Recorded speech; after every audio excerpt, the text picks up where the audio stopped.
అనగనగా ఒక తెలివైన పిల్లవాడు సంతలో కోడిపుంజును కొనుక్కొని తిరిగి తన ఊరు వెళ్తున్నాడు. దారిలో ఒక శూన్యమైన ప్రదేశం. జాగ్రత్తగా వెళ్తుంటే హఠాత్తుగా ఒక దొంగ చేతిలో కర్ర పట్టుకొని అడ్డుపడ్డాడు. పిల్లవాడిని కర్రతో బెదిరించాడు.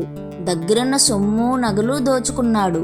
అది సరిపోక కోడిపుంజును కూడా ఇచ్చేయమన్నాడు.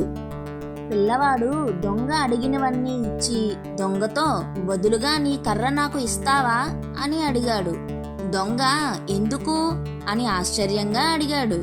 పిల్లవాడు నేను ఉత్తి చేతులతో తిరిగి వెళ్తే పాపం మా అమ్మ బాధపడుతుంది. కనీసం ఈ కర్ర తీసుకుని వెళ్తే సంత నుంచి తెచ్చాననుకుని సంతోషిస్తుంది అని బదులు చెప్పాడు. అన్నీ తీసుకున్నాను కదా, కర్రదేముంది అనుకుని దొంగ పిల్లవాడికి తన కర్రను అందించాడు.